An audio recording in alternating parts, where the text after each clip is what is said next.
there are villains, and then there are guys like Ryan Walters in Oklahoma. All right. And if you don't know Ryan Walters in Oklahoma, get ready to learn a lot about this guy. Here, I will show you this picture. Here he is right here. This is Ryan Walters. He is the state superintendent of public instruction in Oklahoma, which is basically like an elected position that makes him the czar of education across the state. And ever since this guy got elected last year, he has used his position to just shove Christianity into public schools as much as humanly possible. Not just Christianity, but just right-wing conspiracy theories everywhere he can. Let me give you a brief list of things he has done so far. I talked about this earlier, but Oklahoma just approved the nation's first religious charter school, like a publicly funded school. It's religious. It's called St. Isidore of Seville Virtual Catholic Charter School. He was the driving force to make that happen, and they said yes, and there has already been a major lawsuit filed against it. But that's because of Ryan Walters. Ryan Walters approved the use of PragerU materials in public school classrooms. And if you know anything about PragerU, that's nothing but right-wing propaganda. He also said the Tulsa race massacre had nothing to do with race. He has falsely said that President Joe Biden, quote, wants to destroy our Christian faith. I guess he's unaware that Biden is Christian. He's Catholic. Ryan Walters formed a faith committee to examine prayer in public schools. And that committee, which is full of Christian pastors, conservative ones, recommended putting the 10 Commandments in every classroom because, of course, they did. So this is the sort of guy Ryan Walters is. This is what he thinks is helpful to people in his state. And check this out. On Wednesday, he actually sent out to everyone in the state, to district teachers and administrators, a prayer. Not just a prayer, look at this. Let's have a moment of silence and prayer for Israel. Tomorrow, October 12th, all schools are encouraged to have a moment of silence to reflect, meditate, pray, or engage in any other silent activity to show our support for Israel. All Oklahomans stand with Israel, and we stand against the vicious attacks. Israel has long been a strong ally of the U.S., and we should support the members of the Jewish nation as they're being targeted by extremist Islamic terrorism. Which, to boil this, first of all, to boil this down to Islamic terrorism is to miss a lot of the reasons Hamas is doing this. And while, of course, we should sympathize with the victims in Israel, there are a lot of children in the Gaza Strip. There are a lot of people, Palestinians, who have nothing to do with Hamas. So, like, it is very weird for this dude in this position to get involved in this way. And then look at this. He has a sample prayer. Hey, teachers, I'm just going to put this out there as a template for you to use, but you do whatever you want. Like, who does that? How could they do that? Let us offer a prayer for safety and peace. Blah, blah, blah. We pray for our leaders to stand strong. Like, of all the ways Israel needs help, this is not one of them. But again, this is Ryan Walters. This is what he thinks his job is, to tell teachers how to pray and then to offer them suggestions for how to do it. So Ryan Walters, where is he getting all this from? He's a graduate of a fundamentalist Christian school called Harding University, which is, it's like, I think it doesn't get as much press as like Liberty University or Patrick Henry College, but it is the sort of place where I went there once. Long story. I went there to give a talk once, about 15 years ago. And at night, I'm in my hotel and I'm just trying to like get access to normal websites, nothing inappropriate. And I still couldn't, because pretty much every news site, every normal site I would try to access, censored on their campus-wide internet. It was very annoying, but that's Harding University for you. Anyway, Ryan Walters graduated from that school. And the reason I bring all this up now is not just to tell you about how awful Ryan Walters is, though that would be worthwhile. It's because of another story that occurred this week And this is from the Freedom from Religion Foundation. Check out what they found. Someone sent them this image. It is an image that was taken in a classroom, and I know it's hard to see because of the color scheme, but this says Home Sweet Classroom. And on that board, if you can read what it says, it's John 3:16. For God so loved the world that he gave his only son, that whoever believes in him should not perish but have eternal life. That sort of thing that belongs, I guess, in the home of someone who makes those board designs, if you're a Christian home, that doesn't belong in a classroom. So someone told FFRF, hey, there's a teacher in Oklahoma who put this in the classroom.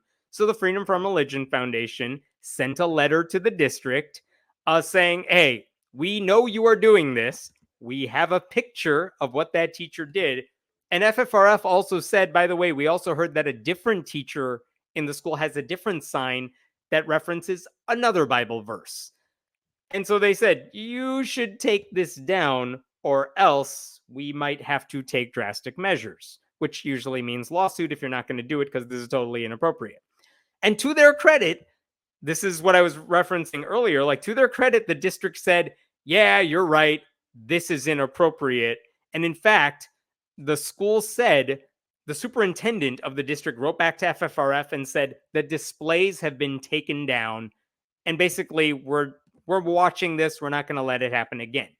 And that's it. You know what? That's a good outcome. I don't want those teachers to be fired. Let's give them the benefit of the doubt and say they didn't know what they were doing. They took down the signs. They won't do it again. If they do it again, we'll have a different conversation. So good. The district handled it just as it should have been handled.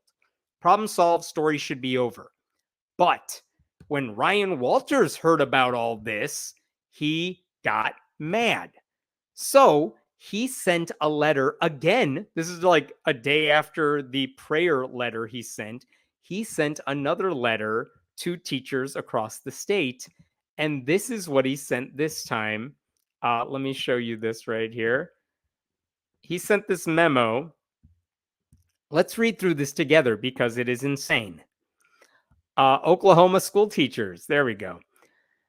Radical secular activist demands. What is that? Radical secular activist demands to school districts. Not a sentence, just a phrase. Okay. It has come to my attention that a school district in Oklahoma has received a letter from a Wisconsin-based radical secular activist organization demanding the removal of teachers' personal displays from their classroom walls. The targeted displays include a sign displaying the vaguely spiritual text, "He is still good," which is a Bible verse, and a sign with the Bible verse, John 3:16. Just to be, first of all, this idea that it's a Wisconsin-based radical secular, whatever buzzword he can think of, organization. Who cares? Who cares that it's out of state? If it was Oklahoma-based, I promise you he would have the same reaction. So it doesn't matter where FFRF is headquartered. And also, what makes them radical activists? Why? Because they like the Constitution? That makes them radical? Because they said, hey, we would like neutrality. FFRF did not say, hey, take down your Christian sign and put up this one that says God doesn't exist. That might be radical. That's not what FFRF did. They said, maybe stay out of this and keep it neutral. Ryan Walters thinks that's radical because for religious zealots like him, religious neutrality is persecution. They cannot handle it. Okay, next paragraph. This type of letter substitutes demands for legal reasoning because the constitutional lawyers at FFRF clearly don't know legal reasoning, but the Harding University graduate does. Okay. The activist organization attempts to portray religion as a divisive force in public schools, because it is, while creating the divisive atmosphere itself by attempting to bully a rural school district with an anonymous complainant. Let's dissect that for a second. FFRF by saying, hey, maybe think about your non-Christian students when you're doing this. That's not divisive. The fact that it's a rural school district is irrelevant because it's not like Ryan Walters would stop with this if it was a very urban, very populated school district. That doesn't matter to him. And the fact that it's an anonymous complainant Also, why are they anonymous? FFRF knows who they are. I promise you that. The reason they're not broadcasting it is because in a place like Oklahoma and with a dude like Ryan Walters at the helm, if the parent who complained about it, because how else would you know this exists? If the parent who complained made their names known, you can imagine the threats they would receive, the harassment they would get. So FFRF is not going to broadcast it. And if a lawsuit ever occurred, they would take pains to make sure the anonymity of the parent was protected in the courts as much as possible for that reason too. But Ryan Walters sees all of that as part of some conspiracy. These demands inappropriately tell school districts to place atheism as the state religion. No, that is a lie. That is a Christian lie that Ryan Walters is spreading. You know how I know that? FFRF did not say promote atheism. They said do not promote your personal religion. Leave that for, your office, your home, whatever. FFRF did not say promote atheism. So they are not asking anyone to make atheism as the state religion. This is how Christian nationalists work. They see neutrality as de facto atheism. It's not, because, and I know that because I'm normal. These people are just insane and they think, oh, if we're not actively pushing Jesus, it's practically communism or whatever it is they want. Okay, now we get into some legalese here. These demands that FFRF is making for neutrality rely on the old lemon test. Radical secular activists have failed to note an important change in the law. I'm not going to read all this, but here is what he is saying. Years ago, I'm not going to give you the constitutional law explanation for this because whatever. The lemon test is basically a tool the Supreme Court used to decide if a law that was passed or some action by the government violated the law. And what they said basically is if there's no secular purpose to the law, if it advances religion, things like that, if it fails this test, we'll say it's illegal, right? So that was the idea of the lemon test. The thing is, the Supreme Court, the conservative Supreme Court, hasn't used the lemon test in a long time. And last year, they basically said, hey, to hell with this law. We're not going to use it to hell with this test. We're not going to use it anymore. Actually, I think Sonia Sotomayor, in one of her dissents, said it looks like the lemon test is dead because of the way the majority is ruling. What does that mean in practice? What that means in practice is not that Christians can now get away with merging church and state. The First Amendment has not changed. The Establishment Clause is still there, but a particular tool to decide if something was illegal, we're not using that tool anymore. That doesn't mean illegal things are not illegal. It means we need another explanation for why they are illegal. And thankfully, there are plenty of reasons you can make for why putting up a Jesus Bible verse in a public school classroom is illegal. So this whole passage that you are seeing here where he says the atheists are relying on the lemon test, but guess what? The lemon test doesn't exist. All of that is a distraction because it doesn't matter if the lemon test is dead because the Establishment Clause still exists. Church-state separation still exists. There are plenty of laws that support that. But he just goes on and on with legalese, suggesting that it's all okay. Last paragraph here. With these changes in mind, if you receive any letters from similar activist organizations, please forward them to my office for assistance. I do not want to see Oklahoma school districts become complicit in promoting atheism, which they were not. And I intend to pay close attention to schools that simply surrender to such demands. He is now threatening schools that respect church-state separation by saying, like, I'm keeping my eye on you, you evil schools that care about your non-religious students and Muslim students and all of the above. They can ensure that the department is, oh, look at this. If you provide a copy of the letter to your regional accreditation office before responding, they can ensure that the department is able to review and assist your district in standing their ground against unwarranted demands from radical secular activists. He's basically saying, if you get a letter like this from FFRF or any other like-minded group, give it to me, and I would like to make a culture war stand Even though if this got taken to court, the atheist would absolutely win. And this is where he's actually providing bad legal advice, because what he's saying is it's okay what those teachers did. It's totally fine. You should have ignored the letter. But if this district allowed that poster to stay up with the Bible verse and they got sued, they would almost certainly lose in court, because that is not a borderline case. That's a clear cut Establishment Clause violation. Ryan Walters is not going to cover the bill, the legal bill that school district would pay. He would love to jump into it because it'll help him boost his ego and his bona fides with the conservative movement, but he's not going to help the districts. So I don't know what he's getting at there. Like, send me the letter and maybe we can get involved. And like, no, just say, be neutral. You got to respect all students. That's what public schools are for. He's just asking for these lawsuits to occur. It's just bad advice. And I hope public school officials don't take him seriously. And by the way, that letter I just showed you, that was not made public. Another teacher posted a screenshot of the letter they got, but Ryan Walters himself shared a different letter, a briefer version of it on Twitter. Check this out. This is what Ryan Walters himself posted. The out-of-state group attacking teachers should be ashamed of themselves. I will continue to fight for these teachers in schools being threatened with lawsuits simply because they are practicing their faith. And look at this letter that he wrote for them. It's just the last paragraph that matters here. It's slightly different from the one I just read you. That's as big as I can make it. But I will always stand by our teachers exercising their First Amendment rights. Here in Oklahoma, we are not going to let a radical secular organization out of Wisconsin bully our schools and teachers.